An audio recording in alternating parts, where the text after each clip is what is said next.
হাসিনাকে বাংলাদেশে ফেরত পাঠাতে ব্যবস্থা নিতে মোদীকে অনুরোধ করেছেন ডক্টর ইউনূস। আর মোদী নিজেই স্বীকার করেছেন হাসিনা অন্তর্বর্তী সরকার প্রধানকে নিয়ে কটূক্তি করেছেন। সমাজ পাতা থেকে শুরু করে দেশ বিদেশের গণমাধ্যমে এমন কথাই হয়েছে বলে প্রকাশ পেয়েছে। তবে এর বাইরেও অনেক কথা হয়েছে দুই নেতার সঙ্গে। 30 মিনিটের বৈঠকে কী কথা হয়েছে তাহাদের সঙ্গে চলুন জেনে আসি। ব্যাংককে বিমস্টেক শীর্ষ সম্মেলনের পর অনুষ্ঠিত বৈঠকে অধ্যাপক মোহাম্মদ ইউনূস ও নরেন্দ্র মোদী দুই দেশের সম্পর্কের চরম টানাপোড়েন দূর করতে নিজেদের উদ্বেগের বিষয়গুলো একে অন্যকে বলেছেন। কোনো ইস্যুতে দুই নেতা পাল্টা বক্তব্য দিয়েছেন, আবার শেখ হাসিনাকে ফেরত পাঠানোর বিষয়েও আলোচনায় এসেছে। তবে সামগ্রিকভাবে বাংলাদেশ আর ভারতের শীর্ষ নেতারা দুই দেশের জনগণের স্বার্থে সম্পর্ক এগিয়ে নেয়ার বিষয়ে জোর দিয়েছেন। বিশেষ করে নরেন্দ্র মোদী আলোচনায় বলেছেন, ঢাকা দিল্লি সম্পর্কের কেন্দ্রে রয়েছে দুই দেশের মানুষ। দুই প্রতিবেশীর সম্পর্ক সাধারণ জনগণের স্বার্থে। সম্পর্কটা কোনো ব্যক্তিবিশেষ বা দলকে ঘিরে নয়। অন্তর্বর্তী সরকারের প্রধান উপদেষ্টা অধ্যাপক মোহাম্মদ ইউনূসকে এ বার্তা বাংলাদেশের জনগণের কাছে পৌঁছে দেওয়ার অনুরোধ করেছেন নরেন্দ্র মোদী।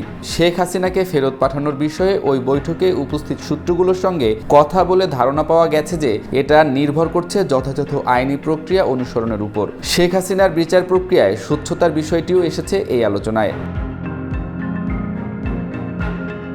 বান্ডেল থাকলে প্রতি সেনমানিতে টাকা বাঁচবে। বিকাশ সেনমানি বান্ডেল কিনে জিতুন প্রতি লেনদেনে।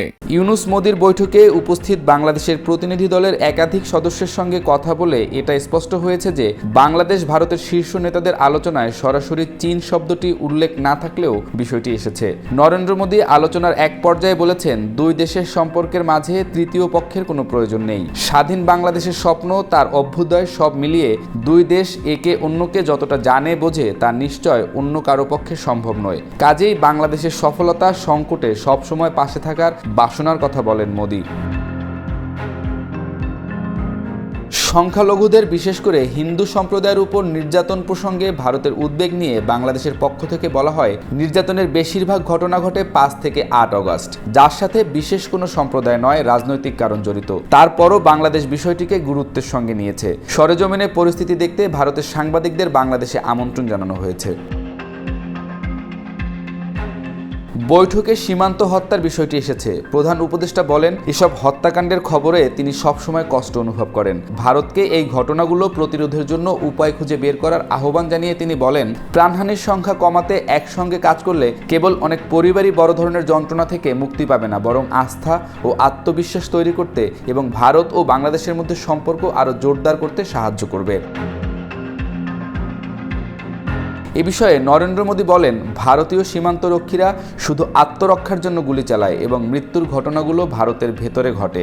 উভয় নেতা বিষয়টি নিয়ে একসঙ্গে কাজ করার প্রয়োজনীয়তার উপর গুরুত্ব আরোপ করেন। ব্যাংককে উপস্থিত কূটনীতিকদের সঙ্গে কথা বলে ধারণা পাওয়া গেছে, বিমস্টেকের শীর্ষ সম্মেলনে নেতাদের সম্মানে আয়োজিত নৈশভোজে অধ্যাপক ইউনূসের সঙ্গে নরেন্দ্র মোদীর কথা হয়েছে।